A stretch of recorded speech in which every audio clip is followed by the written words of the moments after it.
Welcome to the Stereofade Podcast, where we discuss music news and provide interviews with amazing artists from around the music scene.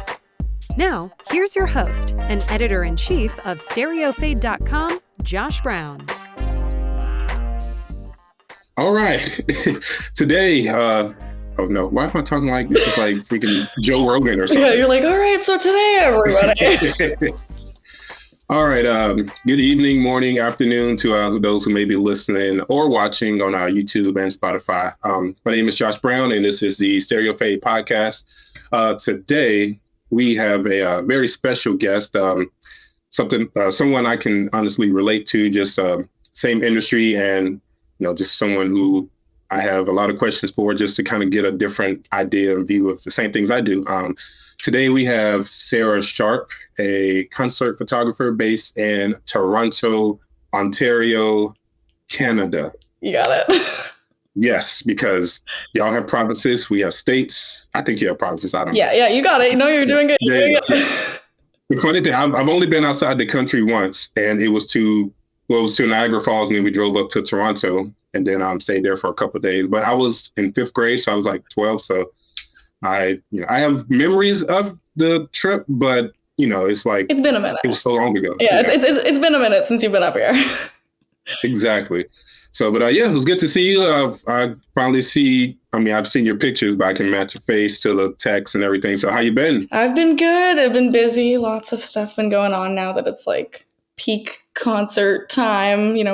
Pretty much because it's summer. So, it's been going good. How have you been? It's been slowing down for me, thankfully. Concert wise, but I've just been busy otherwise. Like, I think I mentioned like I was supposed to do like a swim team photo today, and I won't say too much because just in case they watch one day, but I'm not doing that today. Well, I didn't do it today, so but sports will be picking up soon. I've done a lot of events, photography there, and I'm just happy to kind of take a little bit of a break from concert. I'm hoping, and I'm sure I won't get it because she's no media, but Megan Thee Stallion's coming back in like 2 days. But I already got denied once because she's been kind of limited press. But you never know. You try twice and be like, hey, You can always like hold out hope that maybe they'll take like 2 photographers. Exactly.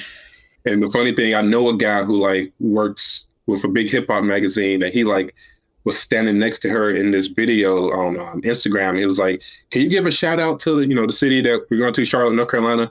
I'm like, oh my God, you're standing next to Megan Thee Stallion. But then I like threw that away. I was like, oh my gosh, she's coming back to North Carolina. I got to get in there. But, it's probably not going to happen. So still holding out hope is always good, but exactly. Sometimes. So yeah, like I said, it's good to see you. So we're going to basically, start. Just gonna briefly bring up a couple different questions. We'll talk about your experience and everything, and we'll let you start telling us about you. So can you tell us a little bit about your background and how you got into concert photography? Yeah. So it's a pretty, I'd say, I don't know if it's an abnormal experience into getting into concert photography, because I feel like my reasoning to go into it was more of my love for music than my love for photography. I've always been a very, I think, creative person. I pride myself a lot in the like artwork and things I've created outside of photography and things like that. So I do have a very big creative side, and I have always loved live music, always loved going to concerts. And post-COVID, I was going to a lot of shows, and I was like always really enjoying taking pictures and saying, this is something I really like. This is something I really want to, check out. I really like the creative side of it and capturing live music in a photo, because again, you can really only do so much to capture a live moment. And I feel like pictures really do that. And that's something I really came to appreciate. So I kind of tested the waters, and I had some friends in music, and I was like, hey, can I try this out? And they were like, of course. And immediately, like first time I shot a show, I fell in love. And that's when I really said, okay, this is something I really want to do. Even if it's a hobby for myself, I love expressing myself through photography of things I love, which is live music and concerts. So it was a really interesting way of an introduction, but very, very much something I appreciate about it. Hey, no, that's pretty cool. I mean, that's kind of how I started liking concerts. I love music. I used to produce music a little bit, bedroom production. Some what's that dude name? Phineas. Billie Eilish's brother. Yeah, Phineas. Yeah, there you go. You can tell I'm bad with names. But yeah, just kind of the simple, bedroom style production stuff. And then I picked up photography as a hobby right after that, and then picked it up as a career right after that. And then eventually was like, I didn't sneak my way into a concert. Just kind of asked, like, can I come to this concert and take pictures? And the funny thing was, it was a fairly big concert. I don't know if you're probably young, but the Millennium Tour came. Some acts I grew up on. I'm not old, but I'm a millennial. I'm 33. So forgot Bow Wow, Soulja Boy, Omarion, all those folks. So they came to my city. I asked if I can shoot them.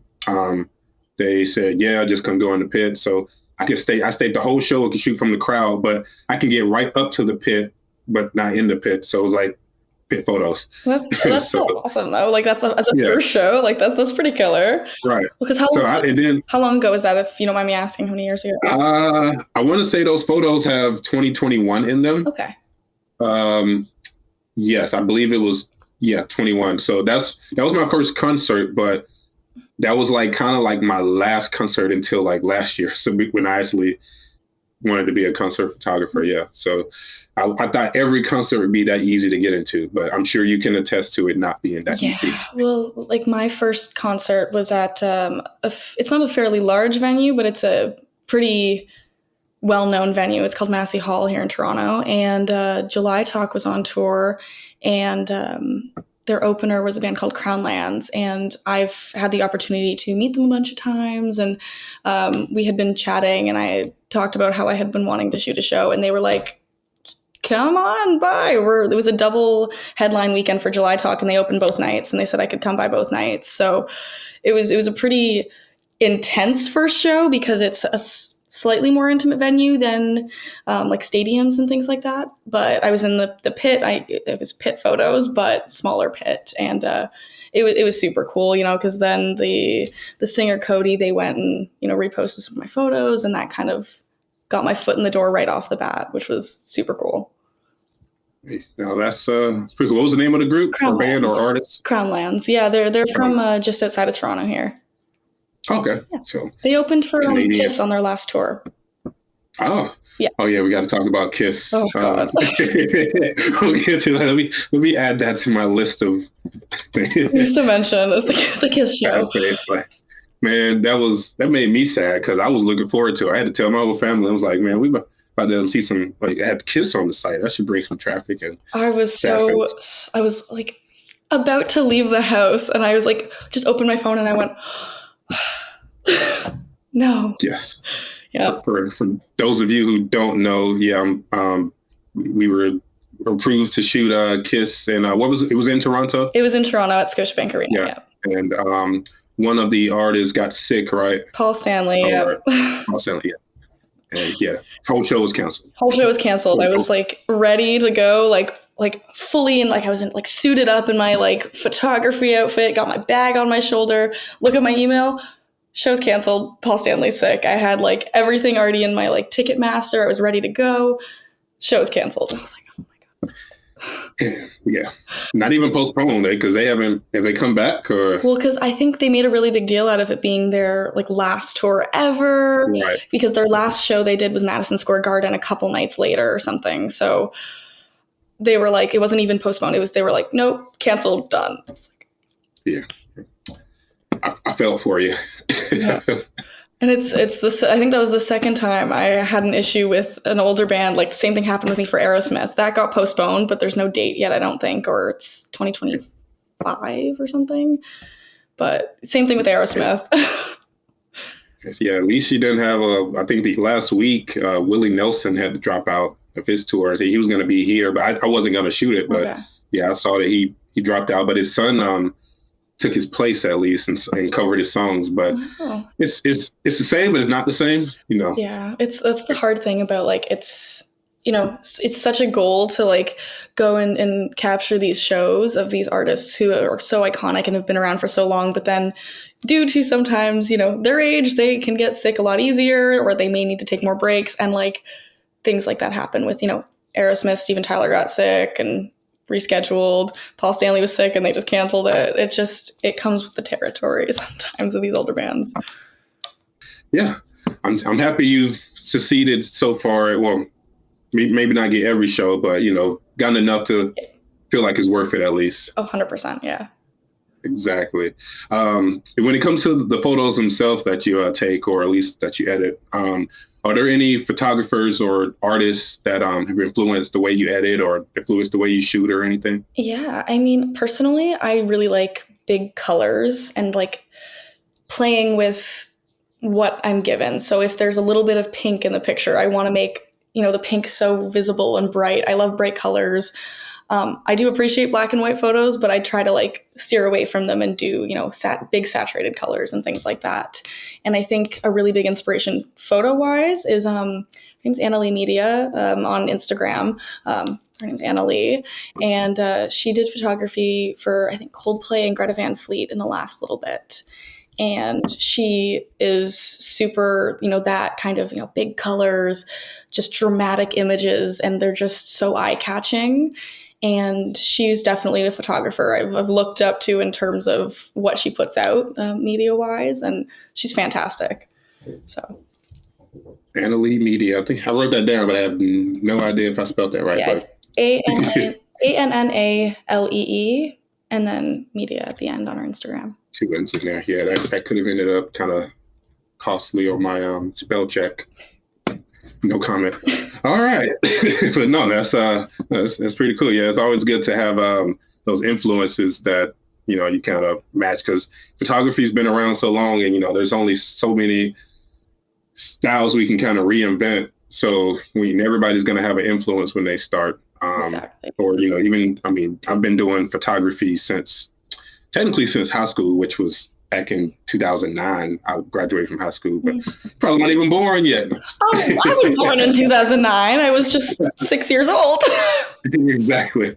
But so started then, and then I started my own business back in 2015. I had to, I taught myself photography through the good old YouTube before I got into going to classes and stuff. So I had to have influences, because everybody's influence on YouTube. And even like you can know how to work a camera, but a really big part of it, and I think a lot of people who are trying to get into photography, especially concert photography, don't understand that it's more than just being able to take a picture. A lot of it happens in post, and being able to have a creative vision and an eye for, composition and coloring, you need to have that to be able to really make make waves in photography, like have your work recognized and appreciated. You need to have something that makes you stand out compared to other photographers, which I think is a big thing. Exactly. And I feel like getting like slightly controversial, but but I guess are there any trends that you see in concert photography, and just concert photography that let's do it both ways, that you are a fan of and that you're not a fan of, like just when it comes to either the composition or the editing, or just anything with the photo itself, the finished product? Yeah, I'd say a really big thing that kind of blows my mind that has gotten so prominent in concert photography, maybe I'm going to be controversial here, but I really like, the occasional time is nice, but when it's like there's like it's blurry, and I forget what it's called, when it's kind of like, what's the word? There's a word for it. It's blurry. I know what you're talking about. But oh my God, I'm totally blanking on it now because I'm like trying to think about it too hard. But, it's kind of, you mean like the fake shutter drag type yes, deal, shutter drag. That's what I was trying to think of. Yeah, so it's when there's that fake shutter drag. Like, again, occasional photo, it can be nice and be really cool, but used in moderation. There are some people that use it on every single photo, and I'm like, is there, like, can you take a clear image? I want to see what the details. Maybe it's just me. I'm a very big fan of seeing details in pictures. So I'm not a fan of the shutter drag. I think that's one trend I'm not a fan of. Yeah, I mean, I'm with you. I mean, that's my least favorite thing, just because it's clearly edited. Because a real shutter drag, like you can't do that in most of our concerts, because the number one thing you can't do is use flash. So to achieve a real shutter drag, you have to use flash and then, do whatever, move, shake, whatever the camera. But you do it in post, it's like, well, it looks edited. It doesn't look organic, I think is the best way to put it. Like, I've had the occasional photo where I've accidentally like had a little shutter drag and I leaned into it, but I would never go out of my way to add that, because it just, you can do it for every photo. Because I've seen some that look cool and they're eye-catching, but it's like, but every photo, like, I just see it so much more, even in the last, like, I'd say probably 3-4 months. Shutter drag has just been everywhere, and I'm like, guys, let's do something else. and I've been in kind of the music publication side of it for a little over a year, and I see it way more often than I thought I would see it. Just being outside observer to concert photography, and like I'm not mad at trends and styles. I think there's a whole fight going on right now with wedding photographers about what's the girl, like sepia tone? Oh yeah, sepia tone or whatever. I haven't looked into it, but just these kind of like debates and things happen in the industry, and it's fine. But we don't. I don't want. My big concern is I don't want clients to get used to that, because then it leaves out some originality, and then until the next big trend happens. Yeah, I mean, it also, I feel like it, when people hire you or book you for a show or a shoot, they should be booking you for what you put out and not expecting, okay, I want some sepia tone or some shutter drag. Like, you should have enough of a voice, or a voice in your way of editing. You should be able to have something that makes you different, that people say, okay, that's why I'm booking you. They should want what you put out, versus saying, okay, I'm just going to get what everybody else is having. Like, there should be that level of originality that people should want you for. And that's like, that's why I'm saying, like, I think it's hard to expect, okay, let's just go with what's trending right now, because, then you kind of get rid of that originality you do have in your work, I guess. If that makes sense. I feel like I just made no sense there. No, it makes sense. Yeah. I mean, we're all creatives, and we're all fighting kind of for the same client, same base, same, concert photography is not a very financially rewarding industry. I've grown to learn, unless you're a tour photographer or, you get hired for the show here and there, but so we're all fighting for like the same, piece of the pie, which is nearly nothing. And everything. Honestly, at least on the large scale. I'd say it's definitely like, it depends on what your goal is. If your goal is to go and shoot all these big shows, there's nothing in it, like, financially. Like, in experience, totally different ball game, because obviously then you have names under your belt, you have shows you've seen that you normally may not have. But, financially wise, going and finding clients, like smaller clients, and growing with them, that's kind of where it comes in for sure, like making a career out of it. But it's definitely a very hard industry to have a career in, for sure. Exactly. So I'm happy to be in this industry. Just for those bands out there, if you want to slide a couple grand my way next time you come in town, or my way. If you're up here my way, down there, go his way. Yeah, exactly. Send it up north, over the lakes. Oh yeah, over the lakes, over the border, over the lakes, something. Yeah. I don't even know if that's accurate. Like, I've been up there once. Like, I'm sure there's a lake, but there's a couple lakes along the border. Yeah. Exactly. Yeah. No, that's great. Keeping on. In the vein of pictures, photography, and everything. What's your camera and lenses of choice? My favorite little trusty Nikon D7100, my DSLR. Love it. I don't have a specific lens I love or specifically stick to, but my D7100, it was actually a hand-me-down from my dad because he was, he did lots of like wedding photography or like, still life kind of things years ago, and he had this camera just sitting around, and I was telling him that I really wanted to check out photography and try something, but obviously it's also a very expensive hobby or career to start because wow, cameras, lenses, equipment, so expensive. So I got really lucky, and he said, I have this camera. It's a really good camera. I spent a lot of money on it.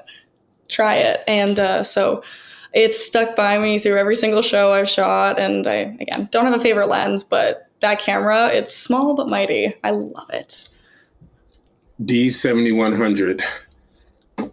For the record, I ain't even going to do it. No. What were you going to say? Now I'm curious. Just for me. No, it's just a running joke among me and my friends is Sony versus Nikon. Yeah, so.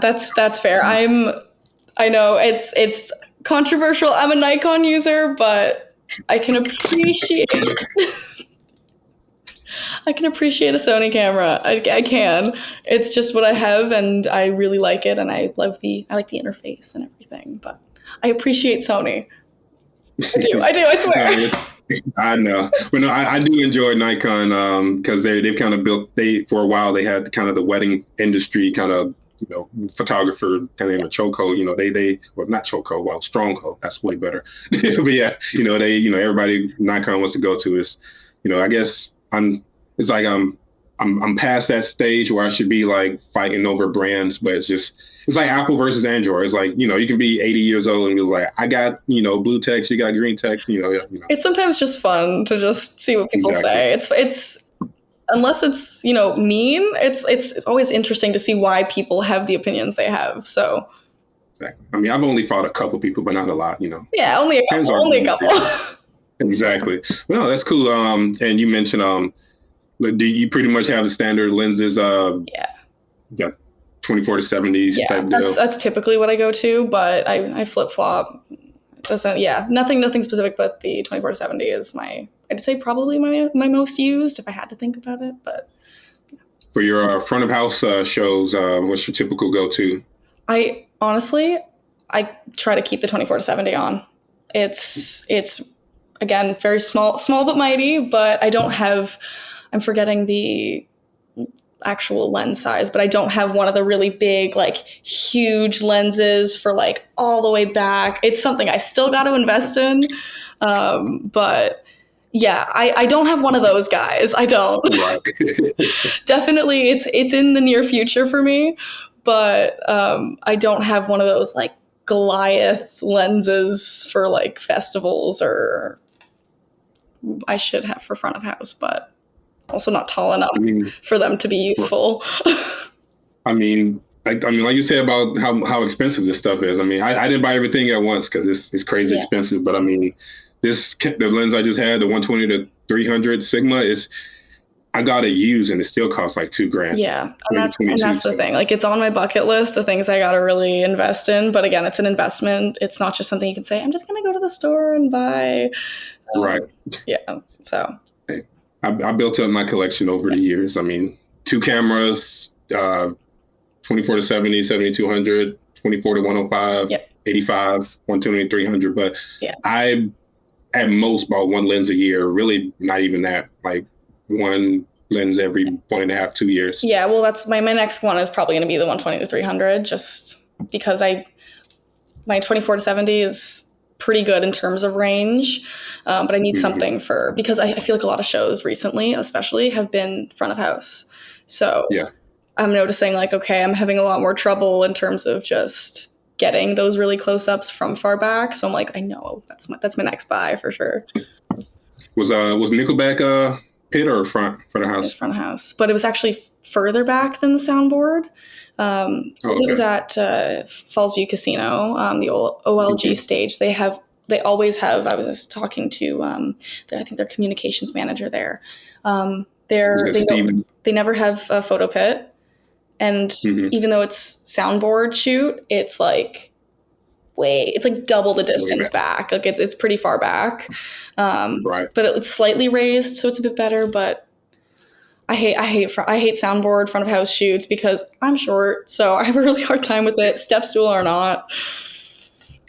I've had my fair share of front of house, and I had to do pentatonics front of house, and it was not. I mean, I wanted to get them up close because they're like active and jumping around acapella stuff. I'm like, but it is what it is. That's what I was hoping for Nickelback. It's just the venue, though. I think usually they're okay with front of house, not front of house, sorry, photo pit.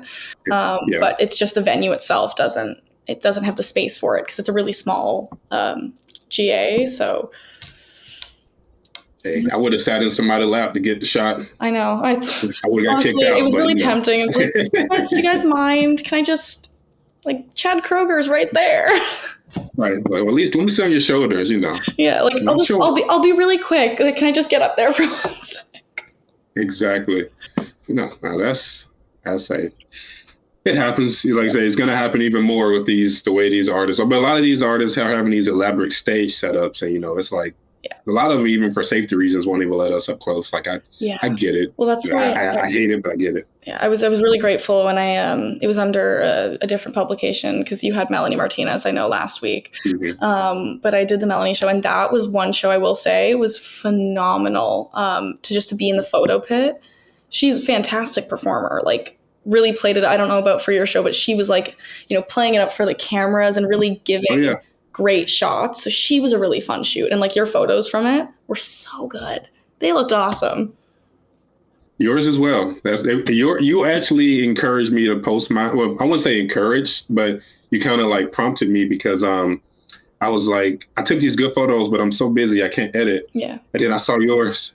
And then I'm like, I have to post, but I can't post right after you did because it'll look like, I'm copying you. No, it was right after I saw your, I don't know how to pronounce her name, but Sophia SL. Oh, yes, Sophia SL. Yeah. I saw that first and I was like, is that my photo? But then I was like, no, I haven't posted. And Sarah didn't steal my photo somehow. I promise I didn't steal your photos. Right. So it's like, and then I was like, okay, I'll wait about a week to post because, my show was before yours. I just waited. So I had the review done. I just waited because I beat you to it. I made you have to wait. But I need to use it more. So I was like, I finally will post it. And I posted it and, they're there. But I was like, I really, I don't want to use the word inspired because, you did inspire me to post it. You can use the word inspired. I'll take it. Yeah. I'm not trying to big up your ego quite yet. I don't know. I feel my ego getting a little bigger. Right. Just a little bit. But no, exactly. But no, that's pretty much how it went. But yeah, I enjoyed yours as well. I believe you shot with what's the publication called? First Three Only. First Three Only, yeah. No, it was pretty lucky. They're actually the first Canadian publication I've ever shot a show under because I feel like there's not many big ones here. So that's why, being in Toronto, I'm working under Stereofade, which is North Carolina. But it's so interesting that there's, there's more people in the US, so it makes more sense that there's more. I guess it's more of us. I guess, yeah. But no, I enjoyed your photos. Like I said, she played to the camera. Like I knew I got the shot, but I wanted to make sure I got it when she looked at me. So I was like, I want to look at this because it was the first song, seventh song, but the first song she did for us. And I was like, in her little transition, I was like, let me look through these. Oh my God, I got it. And I'm showing the other photographers while it's going on. Yeah, well, that's the one photo where she was kind of making that kissy face, and it was just directly she kind of was a little shoulder, a little kissy face. It was just I didn't know it was going to be the picture that a lot of people fans of hers latched onto, but I got crazy reach on just that photo alone. For some reason, the Melanie Martinez fans really loved that photo, and I was like, oh, wow, okay. I didn't realize that was the shot for me. I thought it was going to be one of my other ones, but I was like, wow, okay. Hey, that is always the one we least suspect. Yeah, honestly. I was expecting, oh, this one's going to be the one. And people were like, no, actually, it's this other one. Thanks for listening to the Stereofade podcast. Don't forget to subscribe to the show and check us out on our website, stereofade.com, on Instagram, Facebook, and TikTok at @Stereofade, and on YouTube at @Stereofade Podcast.